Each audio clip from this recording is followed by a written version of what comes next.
Well, the neuroman is a very strange creature in that its strategies, its theory, its influence is actually wielded by individual members. So it is an organization, yes. It meets annually, yes. People communicate regularly, yes. But it is not really a movement, a directed movement in the most literal sense. So it is as strong as its practitioners, as strong as its most passionate members. It's as strong as the people who are willing within the confines of theory are willing to dedicate their interests in their lives to.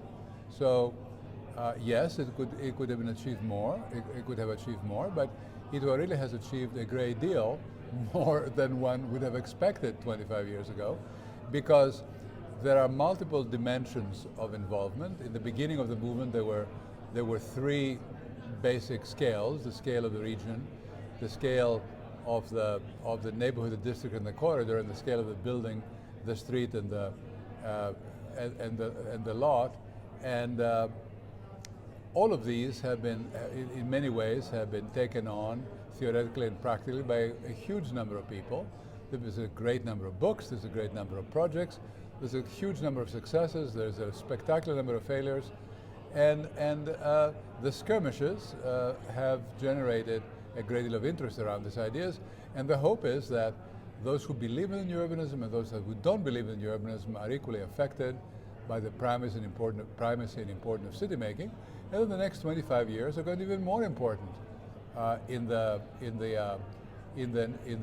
fight for making more livable and more just and more prosperous cities, and the issue of what could have been maybe doesn't so much matter as the question of these things in fact happening. As you say, there are a very large number of projects underway at the moment, especially in the United States, dozens and dozens. However, it hasn't really taken off as a concept in China, which is perhaps not surprising given the very bureaucratic, state-controlled nature of Chinese society. But it hasn't also really taken off here in Australia. There are some new urbanist projects here and there, and some of the enormous developments going on in Melbourne and Sydney, I think, have been influenced, at least at various levels, by new urbanist ideas, but they haven't really taken on the whole set of principles and of creating varied, diverse, in many ways traditional urban environments. What you have are these enormous apartment complexes, and nothing really has changed since Le Corbusier designed his Ville radieuse. Why do you think it hasn't really had the same traction in this country?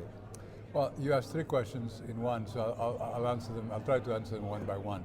I think that in the United States we have a very significant contradiction in that, yes, it's the place where the movement was born, and yes, there's a lot of projects going on, but the projects are mostly run and or servicing the interests of developers, and therefore they're very imperfect. And because they're very imperfect, they can never generate the same kind of enthusiasm and the same kind of finality or total direction or total commitment that any project done under better circumstances can. So that's unfortunate, but it's the way life is. In many ways I wish that I lived in the world 90 years earlier and I was in the shoes of Lutyens or some other grand architect who had both personal will and societal support to do great things. We don't have those things, and we are struggling in the US, but we're trying very hard. The reason why urbanism is not happening in China, of the kind that should be happening, is because China is a controlled society, it's a totalitarian society. It's a society in which people have tremendously good will at many levels, including even various levels of government, but the system is not open enough for them to A, be communicating with each other, and B, trusting the public. And in that kind of lack of freedom, nothing ever happens that matters. Peter Calthorpe worked for the federal government in China and did some spectacular TOD-related projects meaning more illustrative projects and new codes. Those things have not been taken up by the provinces. I don't know why. The system is so opaque, it's impossible to tell. And the system in place is basically an outgrowth of Siam through Eastern Europe. It's a Soviet system of planning that was disastrous in Europe, and it's equally disastrous in China, where for all my fondness for China and Chinese people and their future, I think what they're doing is that they're mortgaging their future into a system of building and placemaking that is thoroughly corrupt and insignificant. And 50 years from now, they're going to find themselves in unworkable environments which are absolutely unmanageable, I would say. Now, Australia is another matter because professional advice over the last 60 years has been too sympathetic to the ideas of Siam and too unsympathetic to the ideas of local culture and traditional culture. And the result has been that code making has been put in place, including some of your recent codes in South New Wales, that are very deterministic. And not only are they deterministic, as I pointed out in my lecture, but they're also generating environments which are not diverse. According to your apartment design guides, there can only be one way of building units. There's only one way of building buildings. There's only one way of orienting buildings, and that, I think, is a disgraceful legacy of Siam urbanism. Codes should be put in place where it is not the buildings that we're controlling alone, but I think we should also be controlling the way in which buildings make cities. And in any future revision of that code, the issue of city making should be put into the fore, particularly the idea of making buildings more diverse and therefore city building and city living more viable. I think there's no excuse that the codes in Australia are so strict, and that I think something you should all be concentrating on. It's your country, it's your lives, and I think you need to pay a tremendous amount of attention as to what kind of future these kinds of codes are signaling for you.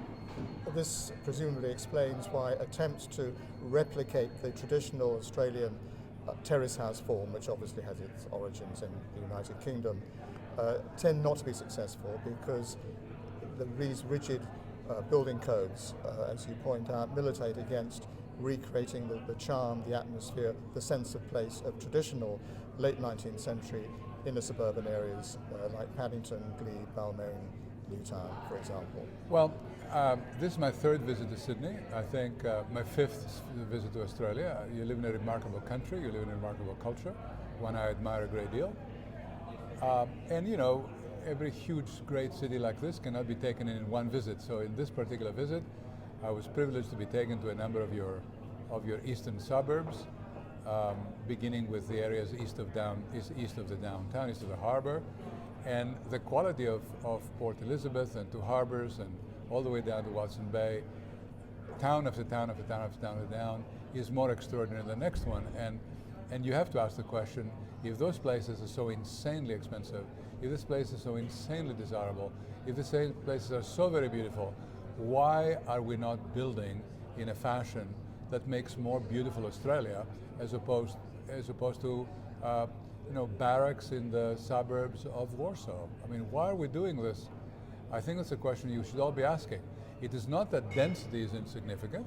I don't think that density cannot be married to traditional typologies and traditional town planning. It certainly can. But I think there is a certain antipathy and a certain kind of oppositional strategy or quality towards places that were more traditionally cast or designed and more socially directed to the upper crust. And the time has come to say what matters matters and what doesn't. And whatever new techniques are put into place to deliver new suburbs and new town centers and intensification of existing precincts and recycling of industrial land, all of those things should put forth proposals that generate balanced city form. Or you want to call that new urbanist form, you want to call it quality form, you want to give it any special Australian name, you can go ahead and do it. But I think it's a balance between buildings, open space, landscape, infrastructure, and roads that promotes walkability, diversity, compactness, and economy in a way that makes cities that are profoundly yours. And in the end, I would say this: the future of Australia, its identity, its very soul, depends on how you build your future. And if your future looks physically like Malaysia or Warsaw or Brasilia or Los Angeles, then you are losing your soul. And it seems to me that the most important you should be doing as Australians, as we are trying to do as Western Americans, is to actually build in a way that is consistent with the heritage and project a way to the world that exemplifies and promotes our uniqueness. I think that should be the core of any great urbanism for the future. And how do you know you're on the right track? Because you look differently than everyone else. And how do you know you're on the wrong track? Because you look exactly the same as everyone else.